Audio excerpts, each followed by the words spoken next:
누가복음 21장 20에서 24절 말씀입니다. 너희가 예루살렘이 군대들에게 에워싸이는 것을 보거든 그 멸망이 가까운 줄을 알라. 그때 유대에 있는 자들은 산으로 도망갈 것이며 성내에 있는 자들은 나갈 것이며 촌에 있는 자들은 그리로 들어가지 말지어다. 이 날들은 기록된 모든 것을 이루는 징벌의 날이니라. 그날에는 아이벤 자들과 젖먹이는 자들에게 화가 있으리니 이는 땅에 큰 환난과 이 백성에게 진노가 있겠음이로다. 그들이 칼날에 죽임을 당하며 모든 이방이 사로잡혀 가겠고 예루살렘은 이방인의 때가 차기까지 이방인들에게 밟히리라. 1월 성신에는 징조가 있겠고 땅에서는 민족들이 바다와 파도의 성난 소리로 인하여 혼란한 중에 곤고하리라. 사람들이 세상에 임할 일을 생각하고 무서워함으로 기절하리니 이는 하늘의 권능들이 흔들리겠습니다. 그때 사람들이 인자가 구름을 타고 능력과 큰 영광으로 오는 것을 보리라. 이런 일이 되기를 시작하거든 일어나 머리를 들라. 너희 속량이 가까웠느니라 하시더라. 사랑하는 형제 여러분, 5월 28일 금요일 저녁 목상에 오신 것을 환영합니다. 예수님의 공생의 마지막 화요일 행적 중 21장은 예루살렘의 멸망과 세상의 종말과 재림에 대한 예언입니다. 예루살렘 성전의 파괴를 말씀하시자 제자들이 질문을 했죠. 언제 어떤 징조로 종말이 오는가 하고요. 예루살렘 멸망과 종말을 동일한 것으로 여기고 질문을 그렇게 했습니다. 그래서 예수님도 예루살렘 멸망과 종말을 복합적으로 예언해 주시는데요. 한 가지 표현으로 두 가지가 함축되는 것이죠. 어제 본 19절까지가 그렇습니다. 가까운 미래를 통하여 먼 미래까지 예언하는 예언적 원근법을 사용하셨습니다. 그런데 오늘 본문 20절부터 24절까지는 전적으로 예루살렘 멸망에 대한 말씀으로 말씀을 하셨습니다. 25절부터는 종말에 초점이 두어졌습니다. 25절부터는 내일 보겠고요. 오늘 20에서 24절 보겠습니다. 20절 너희가 예루살렘이 군대들에게 에워싸이는 것을 보거든 그 멸망이 가까운 줄을 알라. 실제로 주후 70년에 로마 황제 베스파시안이 디도 장군을 보내어서 예루살렘을 포위했습니다. 그리고 5개월 동안 포위한 후에 예루살렘을 멸망시켰습니다. 21절 그때에 유대에 있는 자들은 산으로 도망갈 것이며 성 내에 있는 자들은 나갈 것이며 촌에 있는 자들은 그리로 들어가지 말지어다. 일반적으로는 적군이 다가오면 성 밖에 있다가도 성 안으로 들어가야 하는데요. 이 경우는 로마군이 예루살렘 성을 5개월 동안 포위할 것이기에 성 안으로 들어갔다가는 굶어 죽게 됩니다. 그래서 성 밖 유대에 있는 자들은 산으로 도망갈 것이며 예루살렘 성 내에 있는 자들은 성 밖으로 나갈 것이고 그리고 멀리 촌에 있는 자들은 예루살렘으로 향하여서 들어가지 말라고 구체적으로 지침을 주시고 계십니다. 이렇게 지침을 주신 대로 훗날 정말로 디도 장군이 예루살렘을 포위했을 때에 예수님의 이 말씀을 기억했던 그리스도인들은 예수님의 말씀대로 신속하게 산으로 피하여서 그 당시에 예루살렘에서는 죽음을 당한 그리스도인이 한 명도 없었다라고 하는 역사적 기록이 있습니다. 22절 이날들은 기록된 모든 것을 이루는 징벌의 날이니라. 기록된 모든 것을 이루는 징벌의 날이라는 말씀은 그동안 예루살렘이 숱한 경고를 역사 내내 받았음에도 불구하고 끝내 회개하지 않아서 구약성경에 기록된 이스라엘에 대한 모든 경고대로 예루살렘은 당하게 되는 날이라는 말씀입니다. 예를 들어 보겠습니다. 열왕기상 9장 6에서 9절의 경고를 보겠습니다. 열왕기상 9장 6에서 9절 만일 너희나 너희의 자손이 아주 돌아서서 나를 따르지 아니하며 내가 너희 앞에 둔 나의 계명과 법도를 지키지 아니하고 가서 다른 신을 섬겨 그것을 경배하면 내가 이스라엘을 내가 그들에게 준 땅에서 끊어버릴 것이요 내 이름을 위하여 내가 거룩하게 구별한 이 성전이라도 내 앞에서 던져버리리니 이스라엘은 모든 민족 가운데에서 속담거리와 이야기거리가 될 것이며 이 성전이 높을지라도 지나가는 자마다 놀라며 비웃어 이르되 여호와께서 무슨 까닭으로 이 땅과 이 성전에 이같이 행하셨는고 하면 대답하기를 그들의 조상들을 애굽 땅에서 인도하여 내신 그들의 하나님 여호와를 버리고 다른 신을 따라가서 그를 경배하여 섬김으로 여호와께서 이 모든 재앙을 그들에게 내리심이라 하리라 하셨더라. 이렇게 말씀하신 대로 하신다는 것이죠. 미가 3장 12절 이러므로 너희로 말미암아 시온은 갈아엎은 밭이 되고 예루살렘은 무더기가 되고 성전에 사는 수풀의 높은 곳이 되리라.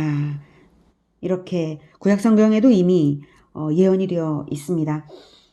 레위기 26장 27에서 33절 너희가 이같이 될지라도 내게 청종하지 아니하고 내게 대항할진대 내가 진노로 너희에게 대항하되 너희의 죄로 말미암아 7배나 더 징벌하리니 너희가 아들의 살을 먹을 것이요 딸의 살을 먹을 것이며 네 실제로 이렇게 자기의 아기를 잡아먹은 유대인이 예루살렘이 포위되었을 때에 유대인이 그렇게 한 그 기록까지도 역사책에 있습니다. 계속 읽겠습니다. 30절 내가 너희의 산당들을 헐며 너희의 분향단들을 부수고 너희의 시체들을 부서진 우상들 위에 던지고 내 마음이 너희를 싫어할 것이며 내가 너희의 성읍을 황폐하게 하고 너희의 성소들을 황량하게 할 것이요 너희의 향기로운 냄새를 내가 흠향하지 아니하고 그 땅을 황무하게 하리니 거기 거주하는 너희의 원수들이 그것으로 말미암아 놀랄 것이며 내가 너희를 여러 민족 중에 흩을 것이요 내가 칼을 빼어 너희를 따르게 하리니 너희의 땅이 황무하며 너희의 성읍이 황폐하리라. 네. 이렇게 예언하신 대로 다 이루신다는 것입니다. 다시 누가복음으로 가겠습니다. 23절 그날에는 아이 벤 자들과 젖 먹이는 자들에게 화가 있으리니 이는 땅에 큰 환난과 이 백성에게 진노가 있겠음이로다. 네. 산모와 수유하는 여인들이 신속한 피신을 하기가 어렵잖아요. 그렇게 해서 화를 당하게 될 정도로 처절하고 아주 돌발적인 심판이라는 뜻입니다. 전혀 예측할 수 없는 것이라는 거죠. 24절 그들이 칼날에 죽임을 당하며 모든 이방에 사로잡혀 가겠고 예루살렘은 이방인의 때가 차기까지 이방인들에게 밟히리라. 요세푸스의 역사책에 의하면 예루살렘이 포위될 그 당시는 6월절 순례자로 가득 차 있었던 때여서 인구가 아주 많았습니다. 그래서 살해된 인구가 110만 명이고 포로로 잡혀간 수가 9만 7천 명이었다고 역사책에 기록이 되어 있습니다. 이방인의 때가 차기까지 이방인들에게 밟히리라는 말씀은 이방인들에게 지배를 받는 심판을 당한다는 것인데요. 이방인의 때가 차기까지라는 말은 이방인들이 구원받는 기회의 때가 된다는 것입니다. 예루살렘을 향한 심판이 이방인에게는 기회의 때가 되는 것인데 그 기회의 때가 차기까지 구원받는 이방인의 구원이 있는 기회의 때가 끝나기까지입니다. 즉 예루살렘의 멸망부터 재림 때까지의 전기간인데요. 복음을 거부한 유대인들 대신에 이방인들이 복음을 받아들여 구원받는 은혜의 때를 말하는 것입니다. 이것이 로마서 11장에 나와 있습니다. 로마서 11장 11절 그러므로 내가 말하노니 그들이 넘어지기까지 실족하였느냐. 그들은 이스라엘 사람들이죠. 그럴 수 없느니라. 그들이 넘어짐으로 즉 이스라엘이 넘어짐으로 구원이 이방인에게 이르러 이스라엘로 시기나게 함이니라. 하나님께서 이스라엘이 시기하도록 이방인에게 은혜를 베푸셨다 이 뜻이고요. 25절부터 11장 25절 이어서 보겠습니다. 25절 형제들아 너희가 스스로 지혜 있다면서 이 신비를 너희가 모르기를 내가 원하지 아니하노니 이 신비는 이방인의 충만한 수가 들어오기까지 이스라엘의 덜어는 우둔하게 된 것이라. 그리하여 온 이스라엘이 구원을 받으리라. 여기서 온 이스라엘은 유대인과 이방인을 포함한 하나님의 모든 백성을 말합니다. 이스라엘이란 말의 뜻은 다스림을 받는 자라는 뜻이거든요. 하나님을 이기시게 하는 자, 하나님의 다스림을 받는 자. 예, 그 뜻 그대로, 그 이름 뜻 그대로 하나님의 백성인 전체를 온 이스라엘이라고 한 것입니다. 자, 그리하여 즉 이방인의 충만한 수가 들어오기까지 이스라엘의 더러가 우둔하게 됨으로 말미암아 나중에 또 이스라엘도 돌아오게 되고 해서 온 이스라엘이 구원을 받으리라. 기록된 바 구원자가 시온에서 오사 야곱에게서 경건하지 않은 것들을 돌이키시겠고 내가 그들의 죄를 없이 할 때에 그들에게 이루어질 내 언약이 이것이라 함과 같으니라. 그래서 하나님께서는 반드시 내 언약이 이것이다, 내 언약이 이것이다 라고 언약을 반드시 이루십니다.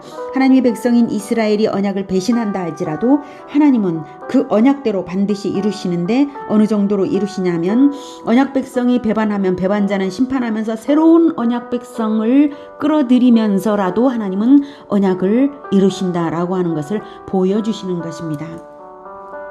그러므로 이방인의 때가 차기까지 이방인들에게 발필이라는 것은 이방인의 때가 차기까지 이방인들에게 발필이라 24절 이 말씀은 예루살렘을 향한 하나님의 심판이 이방인을 향한 하나님의 은혜의 때가 되는 것입니다. 이런 은혜가 또 있을까요?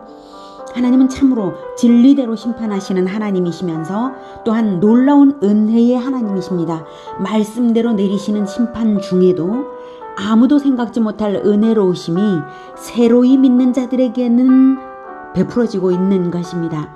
하나님은 심판도 엄정하시고 은혜로우심도 놀라우신 분이십니다. 그러므로 우리가 은혜 아래에 있다면 은혜 아래에 머무르기를 두려운 마음으로 사모하며 살아야 할 것입니다. 로마서 11장 20에서 22절 다시 보겠습니다. 로마서 11장 20에서 22절 옳도다. 그들은 믿지 아니함으로 꺾이고 너는 믿음으로 섰느니라. 높은 마음을 품지 말고 도리어 두려워하라. 하나님이 원가지들도 아끼지 아니하셨은즉 너도 아끼지 아니하시리라. 네, 이스라엘도 아끼지 않고 심판을 하셨은즉 너도 하나님을 언약을 배반하면 아끼지 아니하시리라 라고 이방인들에게 말씀을 하시는 것이죠. 22절 그러므로 하나님의 인자하심과 준엄하심을 보라. 넘어지는 자들에게는 준엄하심이 있으니 너희가 만일 하나님의 인자하심에 머물러 있으면 그 인자가 너희에게 있으리라. 머물러 있으라 이거죠. 머물러 있으라. 인자하심 아래 머물러 있으라. 그렇지 않으면 너도 찍히는 바 되리라. 이렇게 말씀하셨습니다. 그러니 심령이 가난한 자가 천국을 소유한다는 예수님의 말씀이 정말 맞습니다. 심령의 가난을 유지하여서 예수님과 예수 공동체와 연합하는 것이 구원의 핵심 비결입니다.